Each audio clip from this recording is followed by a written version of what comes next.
edition of Fifth Gear. The new Enzo. Is it the best Ferrari ever? The Alfa Romeo concept car they'd be mad not to build. And the Renault Megane. It's edgy and it's wedgy, but is it any good?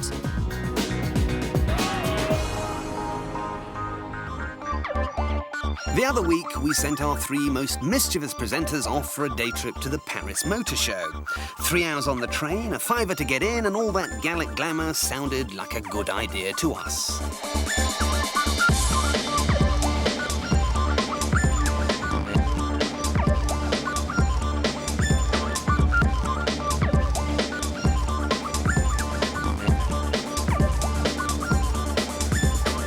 Paris is one of the most respected shows of the year. With no less than 56 world debuts, it was packed with drooling punters and full of toys to keep the kids happy. We start by saying hats off to the fact that even the most basic cars are being made interesting these days. Take one car, lose the roof, add some fun, and voila, a street car. It will be launched early next year, and prices for this little bit of jewellery will be around 14 grand. It's the first time Ford have hooked up with Pininfarina, and Kylie liked it so much she signed it. But the street car won't have things all its own way. Not now that smart, the people that invented this have invented that.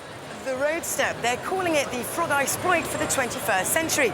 A 2-seater, rear-engined, turbocharged, semi-automatic sports car for 10 grand. Now that's exciting. But 700cc and 82 brake horsepower isn't. Nevertheless, 50 miles to the gallon equals frugal fun. For a more traditional open-top experience, you need to come to BMW and the Z4, or Z Catra. A car that looks much better in the flesh than it does in pictures. BMW call all these creases and curves flame surfacing. Sounds a bit Burger King to me. But BM are spoiling for a fight. They're fed up of the Z3 being labelled as the hairdresser's favourite, so they decided to make a man's car. Gone are all the poncy retro chrome dials, replaced with this stripped-out interior that puts the focus on driving. The Z4 is supposed to stand toe-to-toe with the Porsche Boxster, and we'll let you know if it does in a couple of weeks. Nissan, meanwhile, have come over all cute. This is the new Micra. All together now? It's another ordinary car made interesting with some grown-up features like automatic wipers, air conditioning, a keyless entry and parking sensors. Plus, it's got a rear seat that slides for extra comfort. We think it looks a bit nutty, but we rather like it. At the Paris show, it's always the home manufacturers that show off the most, and no one's shouting louder than Citroën. They're boasting that this, the C3 Pluriel, is 5 cars into one. That's 5 down to 1. Right, like this, they call it a saloon. Then put the roof back and the windows down, and you've got a panoramic saloon. Tuck the canvas right away for the cabriolet. Remove the big roof pillars by hand, though I have absolutely no idea where you're going to put them, to get the spider. And drop the seats to get a pickup. 5 cars in one, more like 1 car with a funny roof. Renault, meanwhile, are telling anyone who'll listen about the new Megane, the Megane 2. There is a 3-door sport hatch and a 5-door hatch. They say it rides better than a Focus and is nicer inside than a Golf, which sounds great. But is it true? Well, I don't know yet. Let's get our head around the way it looks first. Now, I don't want to hear any moaning about the boot looking a bit funny and obviously the work of some French eccentric. The new Megane's actually been designed by 1.5 Englishmen. Anthony Grade, brother of TV mogul Michael, and Patrick Lecaimon, whose mum was a Brit. So there. The front's a tad tame compared to the rear, but at last, everyday motors are looking unique again. It's just as pleasantly surprising inside. No French flakiness here, just lots of logic. It's quite Germanic in its layout, classy but a bit straight-laced. However, there are secret compartments in the footwell. And boy, what a handbrake. And boy, what a key.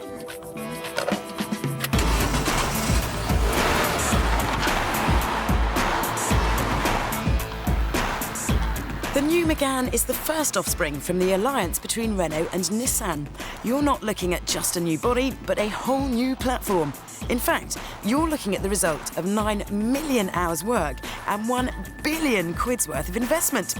It's supposed to have made a sporty car, but is it sportier than class leader, the Focus?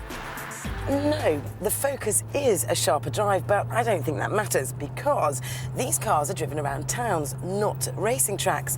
What does matter is that this Megane is very easy to drive, it's spacious, it's comfortable, and it is miles in front of the car it replaces.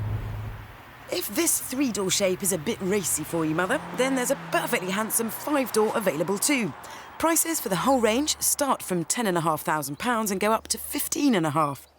There's the usual array of engines, but our absolute favourite was the 1.9 diesel. It's smooth, torquey and really rather fun.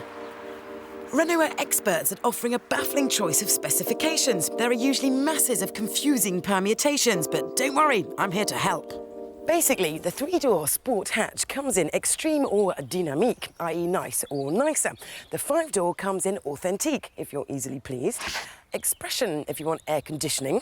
Dynamique, if you like your alloys. And privilege, if you really want to impress the neighbours.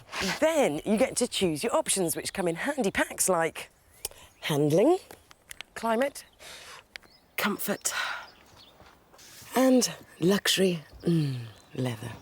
See, easy when you know how. Although, if you're still confused, then Renault will happily point out that the predicted bestseller, the 1.6 Dynamique, is not only cheaper than the equivalent-powered Ford Focus, but it's better spec'd. ABS, aircon and an alarm all come as standard. Plus, with Renault's growing reputation for safety, the new Megane's probably a nice place to have a crash too.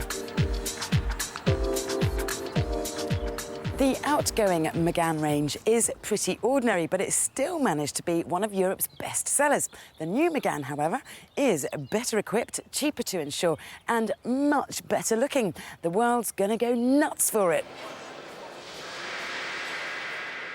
Welcome back to Paris. Like all good motor shows, it's jam-crammed full of great-looking models. Boom, boom! But there's also an absolute abomination here. Something so amazingly ugly, even its own mother wouldn't love it. That's right, the Porsche Cayenne. Without doubt, the most challenging look any of us have come across for a long time. Porsche, one of the world's most profitable car firms, have been suckered into following fashion and jumped on the big wagon bandwagon. Trouble is, somebody forgot to tell them that it's not good enough just to jump on. You've got to look good too. He's right. This just seems like a pointless pollution of the brand. The only saving grace is to see it as a way of earning extra profit out of fashion-conscious Americans. Then maybe it'll bankroll some more brilliant sports cars. That's quite enough ugly motors for one show. Time for the Chrysler Crossfire. Based on a Mercedes SLK, it uses a 3.2-litre V6 and should cost around 25 grand when it comes to the UK in about 12 months' time. Of course, up until a few months ago, the Crossfire was still a concept. But with tasty bits of kit like this getting the go-ahead, we should take the current crop of concepts very seriously indeed. Some boss in a trendy meeting might decide to OK it at any moment. Which one would you green light? It seems the future is all about the past. The 70s-style Citroën C Airdream has the gears, brakes and throttle controlled by fancy pedals around the steering wheel. Renault's Ellipse uses a super clean diesel-electric hybrid and is meant to be a friendly car in a frightening world. Here's the Renault design chief, Patrick Lecaimont, telling us how good it is. In fact, he thinks it's a right laugh. But our favourite concept is the Eco Speedster, a dead clever diesel VX220. It does 155 miles an hour and 113 miles per gallon. Blimey! Back to the real world and boring old press conferences. We'd heard that Subaru were launching a restyled Impreza, and they'd made such a pig's ear of the last one, we were ready for another laugh here. Typical them that we should end up standing in front of the bloke who redesigned it. Peter Stevens. That should put paid to the fun. But we needn't have worried. What a difference a headlamp makes. And a few well-judged bonnet scoops, and even a bit more power. How long now before Mitsubishi launched the Evo 8, or Wheat, as Adrian would say? Jaguar owners don't like change. That's why they're thrilled that the new XJ looks 100 years old. It's now not a poem in steel, but a poem in aluminium instead. And that makes it lighter, faster and more economical. It's also bigger and more well-appointed inside. Marvellous! Except it still looks 100 years old. Now this is very special indeed. Here in this secret air-conditioned bunker full of odd-looking Germans in even odder suits is the most luxurious car in the world. It's named after the man who designed the first Mercedes, and it's what Daimler Chrysler hopes will make the Rolls-Royce look very silly indeed. Meet the Maybach. And who better to show us around this premium Merc than the man who sells them? Now pay attention. Hello, I'm Leon Hustings. I'm responsible for the worldwide sales and marketing. And I would like to show you some of the nice features of the Maybach 62. Please follow me. So first of all, we're going to close the door. Because the door is so big, we just pull the button and the door closes automatically. So now to be comfortable, I will go into a other position, the sleeping position. You see even my legs are raising right now. Hear that? Even his legs were raising. Amazing.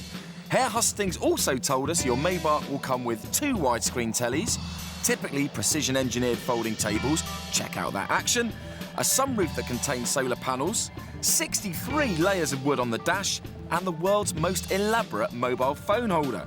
You also get a V12 that accelerates to 60 a second quicker than a Focus RS. And if that's not enough, Maybach options include cigar humidors, wine goblets, and a rear blind that doesn't seem to close properly. Just as well, they throw in the servicing for free. But even that isn't the car that we're getting most excited about. No, we'd save £140,000 and go for one of these, a Bentley Continental GT. This is just the sort of car Quentin points at Geneva and then pulls the trigger. It's hard to know exactly what's best about it. 180 miles an hour? Seating for 4, a 6-litre twin-turbo W12, looks that blend muscle and style. None of those.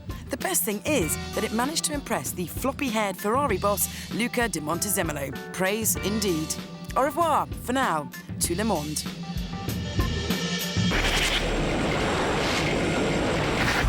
Now, when Italian designer Giugiaro has a bad day at the office, he comes up with the Hyundai Pony. When he has a good day, he comes up with the Lotus Esprit. And what we have here is the result of his best day ever, the concept Alfa Romeo Brera. It's all in the details. Scissor doors that open up and out. An interior fashioned from leather and stainless steel, plus every styling cue from Alfa's heritage and then some. And of course, it looks absolutely gorgeous.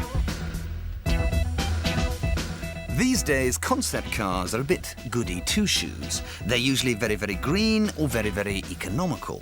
Well, thank the Lord for the Italians, because they've plumbed in Maserati's 4-litre V8. Look, 400 horses. Sadly, though, there are no plans to produce the Brera. But believe me, if they made this the next GTV, then Fiat's huge debts would disappear. Well, a bit.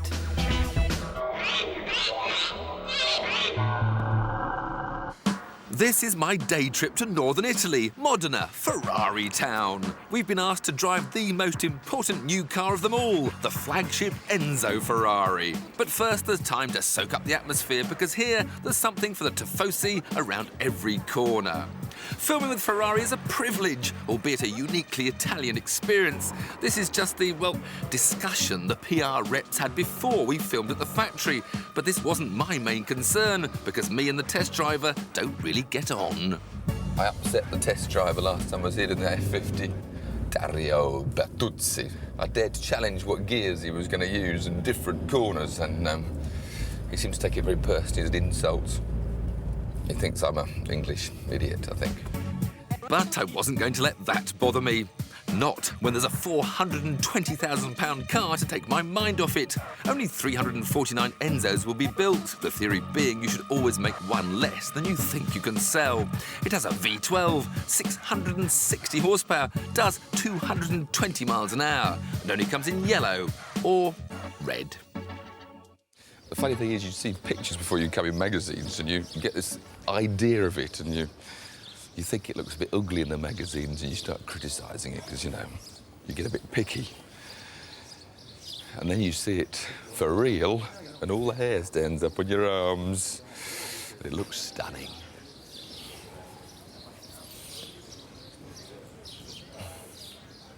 The naked eye can see so much more detail than photographs show, because I just noticed that this wing, you don't see that in the photos at all. It's a proper aerofoil. It is the detailed touches, little rear lights. I'm not sure I like little silver bits they put on it, spoiling all their advertising stickers. Where's Dario? Is he here yet? Oh, there he is at the door. Robin quick as a shot. Dario over there. There's Dario. Back in the doorway. The doorway. Hope he hasn't spotted me yet. He always wears the shades. You can't see his eyes behind the shades. The other big feature of the car is this first ever production car use of carbon brakes. And you can see the mottled effect, very different from steel. And the whole point about these is, in the past, racing-wise, they only work when they're really incredibly hot. And when they're not hot, they don't work and it pulls the car. Now, they say, even on a stone-cold day, they work straight away.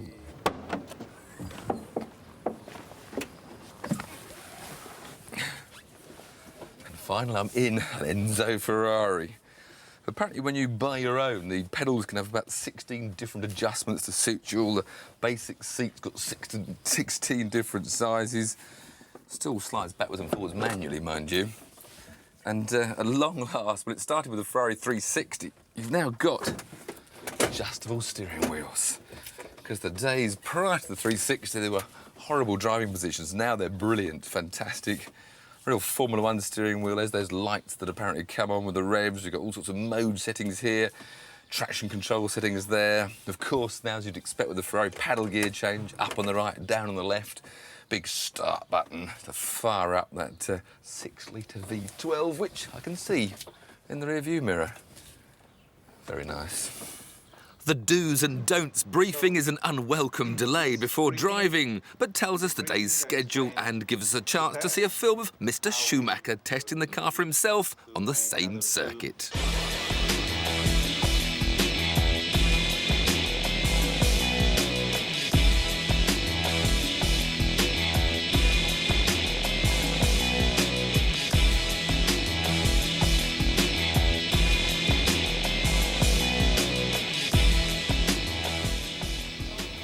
But now I've had the rules and regulations.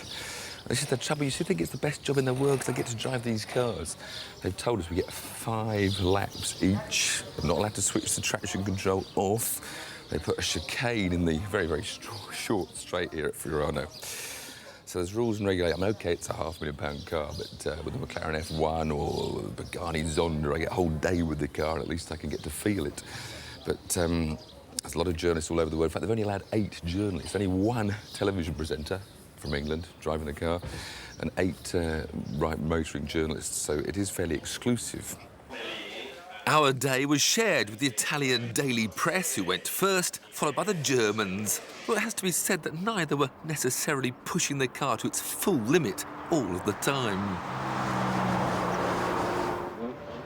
Mind you, I could understand why. With just 5 laps, sort of 2 choices. Either go out and make an idiot of yourself by spinning off and embarrassing, or else going slowly and not getting to the full limit of the car. And it's that balance between having a bit of a gung-ho, because you want to give it a bit of stick, when you've only got 5 laps in a Ferrari, Enzo Ferrari. Never drive it again in my life, probably. But it's a lot of nervous hanging around. Nervous because there's a lot at stake. With Formula One telemetry recording the car's every move, there's a certain bit of pride in registering the fastest journalist lap time. Dario, who takes every opportunity to impress, gets round in about 1 minute 30. My mate Dario's out now. I bet he'll have the traction control switched off, and this is his favourite playground, this left-handed hairpin. He tries to light it up and show, go on, Dario. He's got phenomenal car control. He gets Ferraris more sideways than I've ever seen anyone. But then he lives with them. It's all right, we drive them every day. We get 5 laps with the traction control on.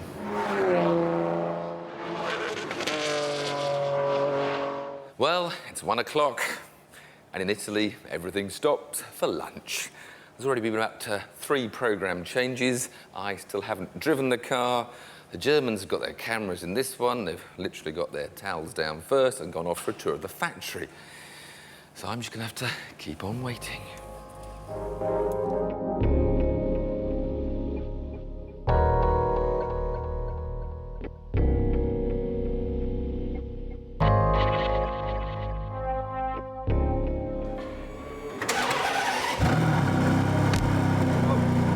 Tell him we're filming, so can he get out of the way?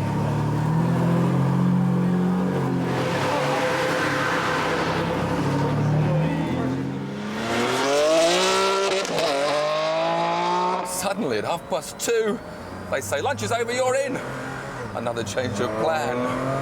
But I am finally out on the track in an Enzo Ferrari. With the first impression, you get that lovely V12 engine behind you, the blip of the down change that comes automatically, and a huge surge braking over the bridge. It's very light, the steering, and the nose turns in surprisingly easily. And then down to this tight first gear hairpin. Pull one gear, pull the second, turn, the front response, steering very light, floor the throttle, and and the traction control was killing me. Sorry, but I can't drive a Ferrari with that on. I think I've hit the right button. They didn't tell us how to get rid of it. Now the Ferrari's alive. The lights on the wheels scream up through the ribs. Oh, don't look at that chicane, Tiff. It's not there, is it? Oh, it is. That blip, you'll feel the rear end squirm a bit if you change down too early. You want to be later on that. But then,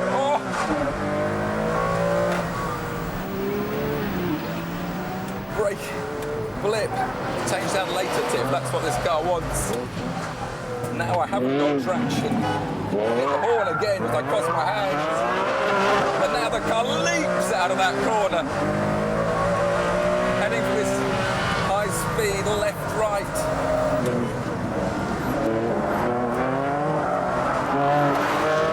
Fourth.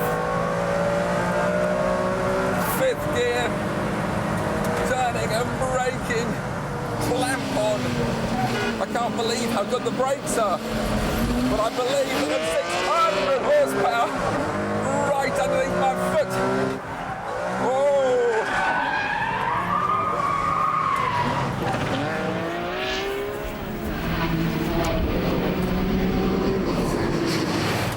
It's been 5 minutes and it's gone.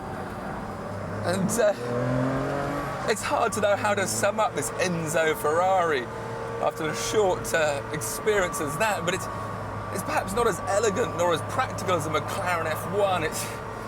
It's not as exotic as the Pagani Zonda. But what it does do fantastically well is what Ferrari are fantastic at. It goes around racing circuits very, very quickly indeed. Just one loose end then. My lap time of 1:34 may have been 4 seconds slower than the great Dario, but not bad considering I'd only had 5 minutes and he's here every day. And it was, I'm proud to report, the quickest journalist time of all. So, what did Dario think of that? Bello. There you go. Bello. Friends again.